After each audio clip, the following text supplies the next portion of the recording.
將軍澳新都城2期6座中層 G 室363尺兩房，業主叫價630萬，上個週末易手，最後幾錢賣走600萬，減咗30萬。同一個週末，利嘉閣嘅廖偉強對住記者講：業主惜售，不願減價。10大屋苑上個週末總成交5宗，其中6個屋苑零成交。中原、美聯、利嘉閣、港置4家代理嘅數都係咁，但冇一個代理總裁攞呢個7月全月98宗，跌33.8%， 3年幾新低嘅數字出嚟講。6月怪暑假換樓，7月怪世界盃，7月尾怪颱風，8月頭怪天雨，8月中怪家庭客外遊，連續10個週末單位數藉口輪住轉，就係唔講一樣嘢。陳永傑話一手搶客，布兆明話暑假外遊，廖偉強話業主惜售，黃品第話穩中向好。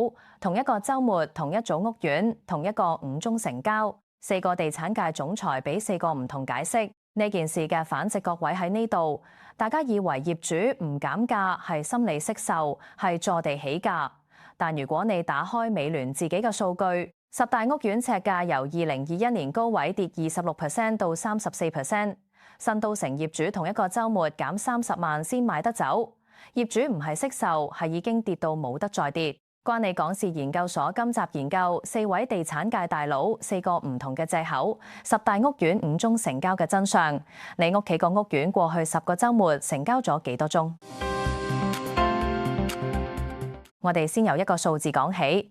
上個週末，即係8月8號同9號，香港最多人住嗰10個大型屋苑：太古城、康怡花園、海怡半島、美孚新村、麗港城、黃埔花園、新都城、沙田第一城、嘉湖山莊映灣園，成個週末2日夾埋得5宗二手成交。太古城1宗，黃埔花園2宗，新都城1宗，嘉湖山莊1宗，其餘6個屋苑全部捧蛋。呢個數字唔係我作，係中原地產、美聯物業、利嘉閣、香港置業4大代理自己出嘅數。中原話5宗，美聯話5宗，利嘉閣話5宗，港置話4宗。有啲人可能會諗5宗啫，一個週末啫，唔係咁誇張啩？但係上個週末，即係8月1號同2號嗰次，都係5宗，再上個週末得4宗。美聯自己講嘅，連續10個週末，10大屋苑成交量維持喺單位數。10個週末即係2個半月，2個半月週末最多都係得幾宗，最少嗰次得3宗。呢個唔係一次性事件，係一個持續狀態。咁如果你要問7月成個月加埋幾多宗？中原地產自己出嘅報告，7月全月10大屋苑錄得98宗成交，按月大跌33.8%，係2023年6月以嚟嘅3年多新低。咁問題嚟啦，同一個香港同一段時間，你打開 CCL 中原城市領先指數，佢喺度話樓價上半年升咗接近8%，差餉物業估價署嗰個樓價指數亦係升。中原陳永傑年頭仲預測今年全年樓價升15%，一邊講升8%，一邊10大屋苑3年新低。呢個唔係樓市，係精神分裂。嚇人嘅唔止呢個數字，嚇人嘅係冇一個代理總裁攞呢個98宗跌33.8%， 3年新低嘅數字出嚟講。佢哋淨係話暑假外遊、一手搶客、業主惜售。就係唔會攤開嗰個真實數字出嚟，同你講，其實7月我哋自己嘅屋苑跌到3年新低。點解會咁？因為佢哋一講，你就會醒翻起。點解 CCL 話升？點解廣告話樓市回暖？點解代理仲喺度話穩中向好？4個大佬，我逐個介紹。第一個陳永傑，中原地產亞太區副主席兼住宅部總裁。8月10號嗰日，佢對住記者話：近日多個焦點新盤起動，部署短期內開售，主打細銀碼，令市場焦點逐步轉向一手，凍結部分購買力。二手交投量短期內維持低位徘徊，即係一手搶客，二手死係正常㗎。第二個，布兆明，美聯物業高級董事，佢嘅講法完全唔同。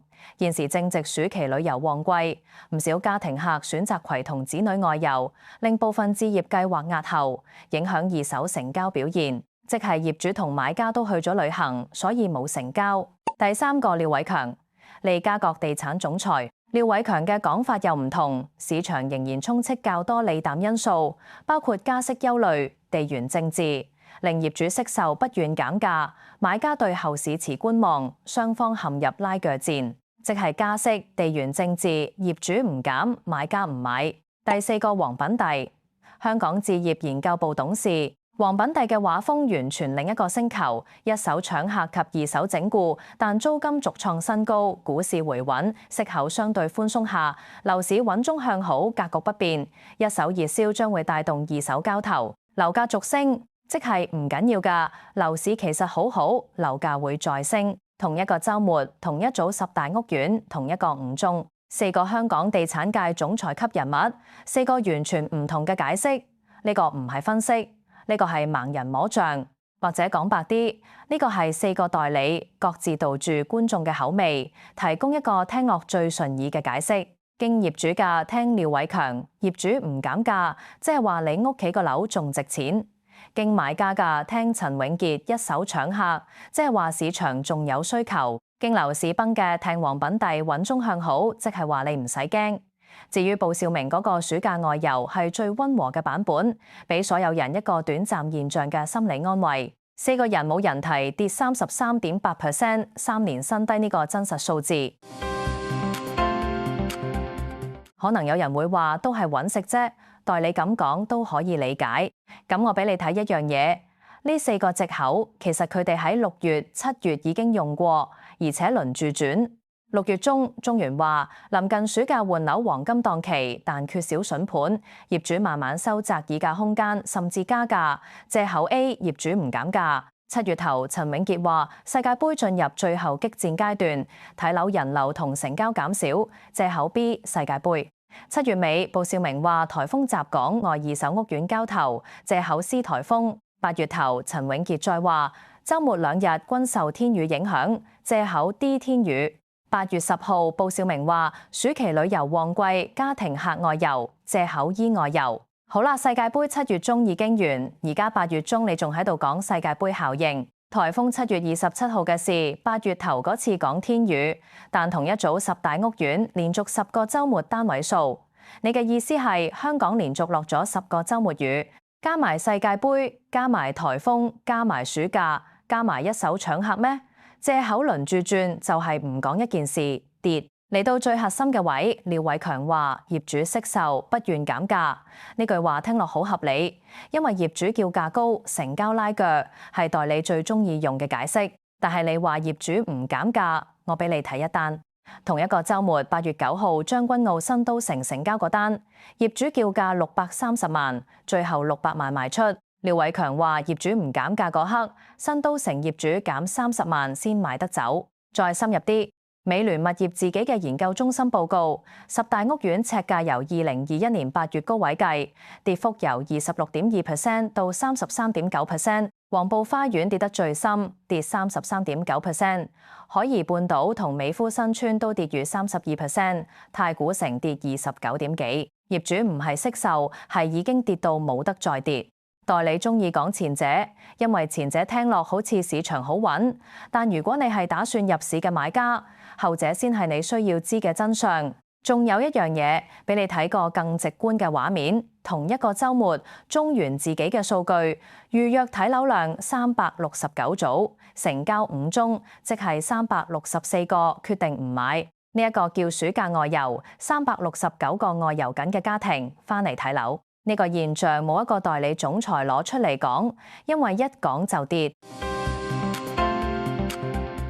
好，講到呢度，你可能已經腦入邊浮起一個問題，咁如果二手咁死，點解代理都話市場仲有購買力？呢個問題其實有實錘，答案唔喺10大屋苑，喺古洞。同一個週末8月8號，古洞會德豐嗰個新盤 Park Silicon 開放示範單位，首日收票700票。首張價單淨係得65伙，700票除65，超額認購10倍。呢個數字係實錘。10大屋苑二手成交5宗，古洞 Park Silicon 一手收票700張。同一個香港，兩個平行世界。一邊二手死喺低位，連續10個週末單位數；另一邊一手爆到超額10倍，示範單位排長龍。呢個唔係一手搶二手咁簡單，呢個係香港樓市已經分裂成兩個唔同嘅情況，兩批唔同嘅買家。一手嗰邊，發展商可以送印花稅、送裝修津貼、俾按揭優惠、俾15% 折扣；二手嗰邊，業主要俾佣金、要俾律師費、要俾印花稅，要等買家4個月按揭審批，同一個500萬預算。一手俾你嘅感覺係入到，二手俾你嘅感覺係難啲。上半年內地買家喺香港嘅買樓金額1071億，史上新高。呢啲錢主要係入邊度？新盤、豪宅、投資盤。而10大屋苑係邊個嘅市場？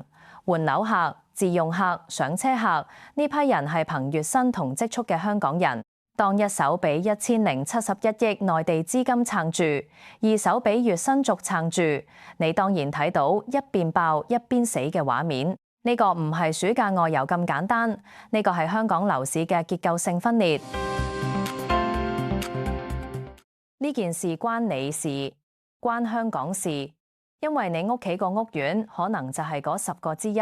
太古城業主、美孚業主、嘉湖山莊業主、沙田第一城業主，你哋過去3年跌咗26到34%，你哋屋企8月得1宗、5宗，甚至零成交。你哋唔係惜售，你哋係冇市。而代理總裁話你聽嘅係業主唔減價，暑假外遊，一手搶客，穩中向好。你聽得順意，但係你唔會賣得走。留翻一個問題俾大家喺留言度講，你屋企嗰個屋苑過去10個週末成交咗幾多宗？陳永傑、布少明、廖偉強、黃品帝，你信邊個？定係一個都唔信？咁下集我哋剖解另一個世界。既然 Park Silicon 首日700票，呢個新盤505萬入場，尺價1.77萬，樓面地價8499蚊，700個買家係狂熱定係陷阱？記得訂閱關你港事研究所，一齊研究香港事。